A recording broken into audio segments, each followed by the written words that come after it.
নমস্কাৰ। আজি দেশৰ লগতে ভাৰতৰ বিভিন্ন প্ৰান্তৰ পৰা বহুকেইটা গুৰুত্বপূৰ্ণ খবৰ যুগুত কৰা হৈছে। তাৰে ভিতৰত প্ৰথমটো খবৰেই হৈছে এইবাৰ জুবিন গাৰ্গৰ মৃত্যুৰ পিছতেই সংঘটিত হৈছে জুবিনৰ লগত পলিটিক্স। এটা বিগ ব্ৰেকিং নিউজ জনাবলৈ লৈছোঁ এই মুহূৰ্তত পুনৰ জনাইছোঁ। শাসক বিৰোধীয়ে সলনি কৰি পেলালে জুবিন অনুৰাগীৰ সংজ্ঞা। জীৱিত কালত জুবিনক সমালোচনা কৰাসকল নহয় প্ৰকৃত অনুৰাগী। মুকলিকৈ নকলেও জুবিনে নিবিচৰা ৰাজনীতিৰ সূচনা হ'ল জুবিনৰ মৃত্যুৰ নামত। বিজেপিৰ ন্যায় যাত্ৰাত জুবিন অনুৰাগীক লৈ ওলাই পৰিছে নতুন সংজ্ঞা। দুভাগত ইতিমধ্যে বিভক্ত হৈ পৰিছে জুবিন অনুৰাগী। প্ৰকৃত আৰু নকল অনুৰাগীক লৈ সূচনা হৈছে এতিয়া বিতৰ্কৰ। বিজেপিৰ প্ৰতিবাদত যোৱাসকল জুবিনৰ প্ৰকৃত অনুৰাগী বুলি দাবী কৰিছে এতিয়া মন্ত্ৰীয়ে। মুখ্যমন্ত্ৰীৰ মতে একাংশই জুবিন অনুৰাগীৰ ভাও ধৰি অসমক অশান্ত কৰিছে। আজিৰ আমাৰ পৰৱৰ্তী খবৰটো হৈছে আহি থকা নৱেম্বৰ মাহৰ পৰা পুনৰ চলিব সৰ্ববৃহৎ উচ্ছেদ অভিযান। আগন্তুক 15 দিনৰ ভিতৰত ঘৰ খালী কৰিবলৈ ইতিমধ্যে নিৰ্দেশ প্ৰদান কৰিছে বন বিভাগে। আৰু এই সন্দৰ্ভত সবিশেষ তথ্য চাওঁ আহক। আহি থকা নৱেম্বৰ মাহৰ পৰা পুনৰ চলিব বুলডোজাৰ। 30 দিনৰ ভিতৰত ঘৰ খালী কৰিবলৈ নিৰ্দেশ প্ৰদান কৰিছে ইতিমধ্যে বন বিভাগে। উচ্ছেদৰ দীঘলীয়া তালিকা লৈ ইতিমধ্যে সাজু হৈ পৰিছে প্ৰশাসন। ক'ত ক'ত চলিবলৈ গৈ আছে এই উচ্ছেদ অভিযান চাওঁ আহক। গোৱালপাৰাত দ্বিতীয় পৰ্যায়ত চলিবলৈ গৈ আছে উচ্ছেদ অভিযান। ঘৰে ঘৰে ইতিমধ্যে প্ৰশাসনে জাৰি কৰিলে জাননী। বেদখলকাৰীক বান্ধি দিলে 30 দিনৰ সময়সীমা। ঘৰ খালী নকৰিলে বুলডোজাৰ চলাব প্ৰশাসনে। ইয়াৰ লগতে গোৱালপাৰাৰ দহিকাটা সংৰক্ষিত বনাঞ্চলতো চলিবলৈ গৈ আছে উচ্ছেদ অভিযান। আৰু আগন্তুক নৱেম্বৰ মাহৰ পৰাই পুনৰ চলিব এইসমূহ ঠাইত উচ্ছেদ অভিযান। পৰৱৰ্তী খবৰটো হৈছে আন এটা বহুতেই বেছি গুৰুত্বপূৰ্ণ খবৰ। এইবাৰ ৰাষ্ট্ৰপতি দ্ৰৌপদী মুৰ্মুৰ হেলিকপ্টাৰত ভয়ংকৰ অঘটন।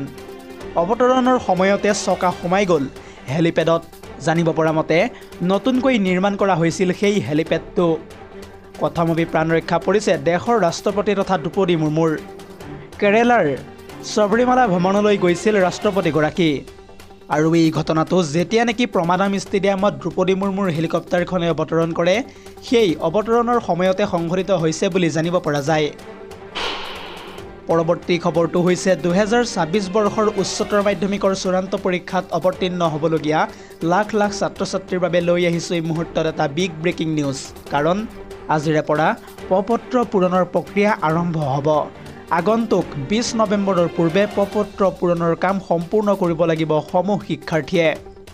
বিনামূলীয়া হ'ব 2 লাখতকৈ কম আয়ৰ পৰিয়ালৰ শিক্ষাৰ্থীৰ মাচুল। এটা ডাঙৰ খবৰ জনাই আছোঁ এই মুহূৰ্তত। আনফালে ব্যক্তিগত শিক্ষানুষ্ঠানৰ ক্ষেত্ৰত পৰীক্ষাৰ মাচুল 1200 টকা পৰ্যন্ত নিৰ্ধাৰণ কৰা হৈছে। কেৱল ইমানেই নহয়, স্বীকৃতিপ্ৰাপ্ত শিক্ষানুষ্ঠানৰ নিয়মীয়া শিক্ষাৰ্থীৰ মাচুল 900 টকা, কেন্দ্ৰৰ মাচুল 350 টকা আৰু ব্যৱসায়িক মাচুল 100 টকা পৰ্যন্ত ধাৰ্য কৰা হৈছে। পৰৱৰ্তী খবৰটো হৈছে আন এটা বহুতেই বেছি গুৰুত্বপূৰ্ণ খবৰ। জুবিন গাৰ্গক শ্ৰদ্ধাঞ্জলি জনাই মুছলমান সমাজে গ্ৰহণ কৰিছে বৃহৎ সিদ্ধান্ত। জুবিন গাৰ্গে ন্যায় নোপোৱা পৰ্যন্ত পালন কৰা নহ'ব এতিয়াৰে পৰা ঈদ। জুবিন গাৰ্গে ন্যায় পালেহে আমি ঈদ উদযাপন কৰিম। লগতে জুবিন গাৰ্গৰ ন্যায়ৰ বাবে আমি সদায় যুঁজি যাম। #জাষ্টিছ ফৰ জুবিন গাৰ্গ শ্লোগানেৰে মুছলমান সমাজে তীব্ৰভাৱে প্ৰতিবাদ ৰূপায়ণ কৰা পৰিলক্ষিত হৈছে। দক্ষিণ কামৰূপৰ সোণতলীৰ নতুন কাঠুমে চাৰিআলিয়ে ব্যৱসায়ীয়ে গ্ৰহণ কৰিছে এই ডাঙৰ সিদ্ধান্ত। দৰ্শকসকল আৰু বহুতো গুৰুত্বপূৰ্ণ খবৰ আছে। যদিহে আপুনি এতিয়ালৈকে এই ভিডিঅ'টোত লাইক কৰা নাই তেন্তে এতিয়াই লাইক কৰি দিয়ক। আৰু এনেধৰণৰ খবৰসমূহ প্ৰত্যেক দিনে পাই থাকিবৰ কাৰণে চেনেলটো ছাবস্ক্ৰাইব কৰি কাষতে থকা বেল আইকনটো প্ৰেছ কৰি ৰাখিবলৈ একেবাৰে নাপাহৰিব। পৰৱৰ্তী খবৰটো হৈছে এটা বহুতেই বেছি গুৰুত্বপূৰ্ণ খবৰ। লাভ জেহাদ আৰু বহু বিবাহক লৈ মুখ্যমন্ত্ৰী হিমন্ত বিশ্ব শৰ্মাই কৰিলে ডাঙৰ মন্তব্য। বিধানসভাত শীঘ্ৰেই আহি আছে ঐতিহাসিক আইন। বহু বিবাহ আৰু ভূমি সংৰক্ষণকে ধৰি সকলোতে সংৰক্ষিত কৰা হ'ব খিলঞ্জীয়াক। ৰাজ্যত লাভ জেহাদ ৰোধ কৰিবৰ বাবেও প্ৰণয়ন কৰা হ'ব নতুন আইন। বিধানসভাৰ অধিৱেশনত চৰকাৰী পক্ষই উত্থাপন কৰিব এই নতুন বিধেয়ক। এনেদৰে এতিয়া লাভ জেহাদ, বহু বিবাহ, সত্ৰৰ ভূমি সংৰক্ষণ, খিলঞ্জীয়াক সুৰক্ষিত কৰাৰ পৰিকল্পনা কৰিছে মুখ্যমন্ত্ৰী হিমন্ত বিশ্ব শৰ্মাৰ চৰকাৰে। পৰৱৰ্তী খবৰটো হৈছে আগন্তুক 2026 বৰ্ষৰ বিধানসভাৰ নিৰ্বাচনত ভাৰতীয় জনতা পাৰ্টিৰ হৈ নগাঁও সমষ্টিৰ পৰা কোনে নিৰ্বাচন খেলিব এই সন্দৰ্ভত বৃহৎ ঘোষণা কৰিছে মুখ্যমন্ত্ৰী হিমন্ত বিশ্ব শৰ্মাই। পুনৰ জনাইছোঁ, নগাঁও বিধানসভা সমষ্টিৰ প্ৰাৰ্থীৰ নাম ঘোষণা কৰিছে মুখ্যমন্ত্ৰী হিমন্ত বিশ্ব শৰ্মাই। নগাঁও সদৰ সমষ্টিৰ বিশাল জনসমাগমত অংশগ্ৰহণ কৰি বৃহৎ ঘোষণা কৰিছে মুখ্যমন্ত্ৰী হিমন্তই। হাত চাপৰি মাৰি আপোনালোকৰ সেই হাতেৰে নিৰ্বাচনত ৰূপকৰ হৈ মেচিনত টিপিব লাগিব, এয়া মন্তব্য মুখ্যমন্ত্ৰী শৰ্মাৰ। লগতে কয় যে ২৬ৰ বিধানসভা সমষ্টিৰ দ্বিতীয়গৰাকী প্ৰাৰ্থী নগাঁও সদৰ সমষ্টিৰ আন বেলেগ কোনো নহয়, তেওঁৱেই হৈছে ৰূপক শৰ্মা, এয়া মন্তব্য হিমন্ত বিশ্ব শৰ্মাৰ। পৰৱৰ্তী খবৰটো হৈছে দেশৰ লাখ লাখ কৃষকৰ বাবে আহি পৰিছে এই মুহূৰ্তত এটা বিগ ব্ৰেকিং নিউজ। কাৰণ নৱেম্বৰ মাহৰ পহিলাতেই তেওঁলোকৰ একাউণ্টত সোমাব PM কিষাণ আঁচনিৰ ২১ নং কিস্তিৰ ধন।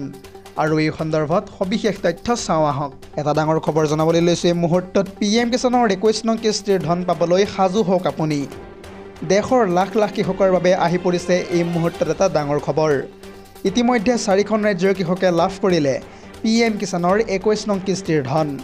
নতুন নিয়মেৰে এইবাৰ দেশৰ কৃষকৰ একাউণ্টত সোমাবলৈ গৈ আছে ২১ নং কিস্তিৰ ধন। নতুন নিয়মেৰে এইবাৰ দেশৰ কৃষকৰ একাউণ্টত জমা হ'ব PM কিষাণৰ টকা। ইতিমধ্যে ৪খন ৰাজ্যৰ ভিতৰত পাঞ্জাৱ, হিমাচল প্ৰদেশ, উত্তৰাখণ্ড, জম্মু কাশ্মীৰত বিতৰণ কৰা হৈছে ২১ নং কিস্তিৰ ধন। আৰু অতি শীঘ্ৰেই দেশৰ আন ৰাজ্যৰ কৃষকৰ একাউণ্টতো জমা হ'ব ২১ নং কিস্তিৰ ধন। বান আৰু বৰষুণৰ বাবে ৪খন ৰাজ্যত আগতীয়াকৈ দিয়া হৈছে PM কিষাণৰ টকা। আৰু আপুনি আজিয়েই কৰি লওক এই ধন লাভ কৰিবৰ বাবে KYC আপডেট। ইতিমধ্যে মুকলি কৰা হৈছে হেল্পলাইন নম্বৰ, আৰু সেই নম্বৰটো হৈছে 155261। আৰু যদিহে আপুনি KYC আপডেট কৰাৰ সময়ত কিবা ধৰণৰ সমস্যাৰ সন্মুখীন হয়, নাইবা নৱেম্বৰ মাহতো যদি আপোনাৰ PM কিষাণৰ টকা নোসোমায়, তেন্তে এই নম্বৰটোত আপুনি ফোন কৰি যিকোনো মুহূৰ্তত অভিযোগ দাখিল কৰিব পাৰিব। পৰৱৰ্তী খবৰটো হৈছে পুৱাই কংগ্ৰেছক লৈ এইবাৰ সৰব হৈ পৰিছে ৰাজ্যৰ মুখ্যমন্ত্ৰী হিমন্ত বিশ্ব শৰ্মা। হিমন্ত বিশ্ব শৰ্মাই এই সন্দৰ্ভত মন্তব্য কৰি কয় যে ব্ৰতদবাৰ জনসভাত মুখ্যমন্ত্ৰী হিমন্ত বিশ্ব শৰ্মা উপস্থিত হৈ কৰিছে কেইবাটাও ডাঙৰ মন্তব্য। আৰু সেই সভাত কংগ্ৰেছক তীব্ৰভাৱে কটাক্ষ কৰিছে মুখ্যমন্ত্ৰী শৰ্মাই। কংগ্ৰেছীসকলক সৰুতে মিঠাতেলেৰে মালিচ কৰা নাছিল, মিঠাতেলৰ কথা ক'লে সেইকাৰণে কংগ্ৰেছে মোক টোল কৰে, এই মন্তব্য হিমন্ত বিশ্ব শৰ্মাৰ। লগতে কয় যে মই কংগ্ৰেছীসকলকো অৰুণোদয় চাউল বিনামূলীয়াকৈ দিছোঁ। এয়া কোনে দিছে? খোদ BJPয়ে দিছে, নহয় জানো? টোল কৰিলেও কংগ্ৰেছীসকলেই লাইনত প্ৰথমতেই থিয় হয়। বিনামূলীয়া যিকোনো ধৰণৰ বস্তু প্ৰদান কৰিলেই কংগ্ৰেছী লোকসকলেই প্ৰথম লাইনতে শাৰী পাতি থিয় হয়, এই মন্তব্য কৰিছে হিমন্ত বিশ্ব শৰ্মাই। কংগ্ৰেছীসকলে কিয় বিনামূলীয়া চাউল ল'বলৈ যায় বুলি এতিয়া প্ৰশ্ন কৰিছে মুখ্যমন্ত্ৰী শৰ্মাই। মুঠতে যেনেকৈ হওক মই সকলোকে মিঠাতেল দিমেই, এনেদৰে এতিয়া কংগ্ৰেছক মুকলিভাৱে চেলেঞ্জ প্ৰদান কৰিছে মুখ্যমন্ত্ৰী হিমন্ত বিশ্ব শৰ্মাই। পৰৱৰ্তী খবৰটো হৈছে জুবিনৰ অনুৰাগীক লৈ এইবাৰ সৰব হৈ পৰিছে মুখ্যমন্ত্ৰী হিমন্ত বিশ্ব শৰ্মা। মুখ্যমন্ত্ৰীগৰাকীয়ে এই সন্দৰ্ভত মন্তব্য কৰি কয় যে ৰাজ্যত এতিয়া জুবিনৰ নকল অনুৰাগীৰ ভিৰ ঘটিছে। লগতে জুবিন গাৰ্গৰ মৃত্যুৰ ঘটনাক ৰাজনৈতিক হাথিয়াৰলৈ ৰূপান্তৰ কৰা হৈছে। ৰাজ্যৰ ভিন্ন প্ৰান্তত এতিয়া ক্ৰমান্বয়ে জুবিন গাৰ্গৰ নকল অনুৰাগীৰ ভিৰ ঘটিছে। একাংশই জুবিন অনুৰাগীৰ ভাও লৈ ৰাজ্যখন অশান্ত কৰাৰ চেষ্টা চলাইছে। যিকোনো মূল্যৰ বিনিময়তে আমি অসমখন অশান্ত হ'বলৈ নিদিওঁ।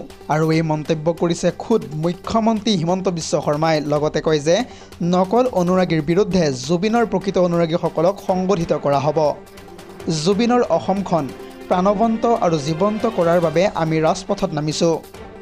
আৰু তাৰ পিছতো একাংশই এতিয়া ৰাজনৈতিক হাথিয়াৰলৈ ৰূপান্তৰিত কৰাৰ চেষ্টা চলাইছে জুবিন গাৰ্গৰ মৃত্যুক। News desk report, ZD news.